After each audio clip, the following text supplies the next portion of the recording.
Houston Reynolds has a torn Achilles, so he's done for the season. In surgery next week. He's got 3 tests this week, otherwise we would have done it this week. What's Riley's status? There was full go. He's ran with the ones all day today, and he got hit a bunch hard in the game, but he's ready to go. Watching that film, any moment in particular just from watching that you would like to have back? The obvious one is the miscommunication on the snap that went past Riley that was picked up and taken for a touchdown. You know, if you had to say what single play would you like back, that's the one that is easy to pick out. Is that something you worked on as far as crowd noise or anything today? Oh, sure. Yeah. It was interesting, though, because a lot of the mistakes that happened regarding communication earlier in that particular drive was a really nice drive, got down to, I think it was like the 14-yard line or something, and we're really kind of hitting on all cylinders and kind of looked how I was hoping we'd look, and then that kind of came out of nowhere. Obviously you don't practice on Sunday, but do you reach out to more guys on Sunday after a game like that? No, I really didn't. There was, I got a couple, I got home about 3:30 by the time the radio shows and different things were done, and so a few of the players had texted me after the game. I'm only talking 2 or 3, not 15 or 20, and just, they were more concerned about me than I was about them, so it was kind of humbling. With the false starts and the crowd noise and all that, is there anything you can do? Sure. And what could you do? Sure. I think if I were to do it again, and I overestimated just because we had so many seniors and we had been up there before and many had, I thought they would be more accustomed to it, and so probably could have made a bigger deal about it in practice in terms of just blaring the music, and we did all the shifting and stuff that our opponent always does, but maybe could have emphasized it a little bit more.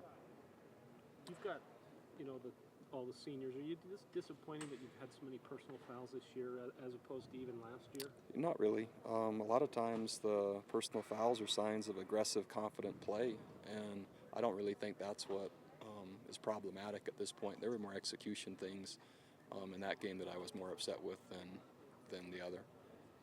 Talk about making the turnaround now. I know you guys shifted the mentality. It's all about Boise State, but concerned about any hangover?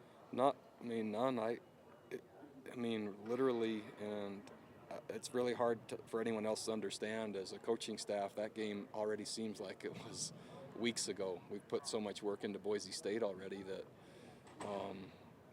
until I get asked like this, I really don't think about it. So no, there's no time to have any hangover. Has Jamal Williams moved up the depth chart, or was the Utah game, it just happened that he had more carries? No, he was impressive, kind of in climbing from fall camp on, and the touches he had then in earlier games, and we just continued to be impressed. So that's just a natural progression.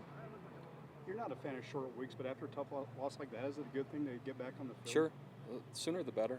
And once our model for handling short weeks has been pretty successful the last number of times after a few hard lessons to begin with, but hard place to go play, but we just came out of a difficult place to play, so hopefully we can apply some of the lessons that we just learned, and that's what I'm anxious to see.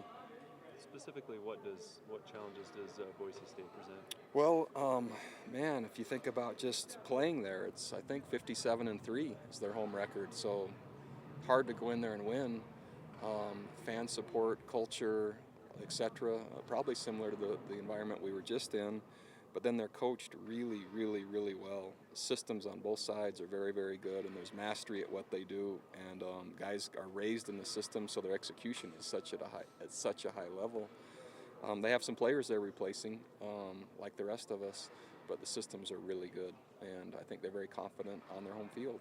Chris Peterson said today he doesn't like the 12-game series. It's a little too much, he says. What's your feeling on that? I would say the same.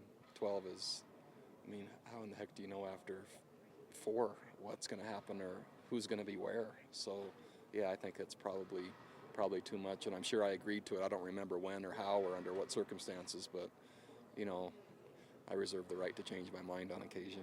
Their offensive line has not given up a sack so far this season. How good is the offensive line? Well, it's partly their offensive line and it's partly the system. If you go back statistically and just say take the last 5 years and look where Boise State ranks in terms of giving up sacks, I think you'll find they're probably in the top 5, at least the top 10 every year. And so their system has a lot to do with it. Coach Peterson said he actually talks with you quite a bit. What's Yeah. that relationship like with him? Oh, I like him. I like him a lot. He and his wife Barb are really quality people, and I think the world of him as a person. And man, they have a really good team, and so I consider us friends. With this 12-game series and the Utah series ending, could this potentially turn into a rivalry, supplant the Utah rivalry? Possibly. It depends, how the teams play against one another, and the regional part is helpful. And if you could ever get it maybe at the end of the year, that would add to it. But there's a lot of intriguing things about it as long as that both sides can play at a level that makes it competitive. What have you seen from their offense? Oh, they're really good. They're many different formations, all kinds of shifts and motions and multiple balls going to multiple players, and it's just half the work is just getting lined up to what they do at the tempo that they do it. Is Houston Reynolds the only guy that'll be missing? That's from what Jeff just told me, yes. Michigan State was able to gash Boise State's defense. How do you plan to expose And that? they had a great running. Michigan State has a great running back. I'm not sure if you've seen that guy on film, but holy smokes, he's an amazing guy. And it wasn't necessarily them gashing him; it was him dragging guys and knocking guys down and pulling them with him and shaking them off and then falling forward and then doing it again and then doing it again. And he's a really quality back.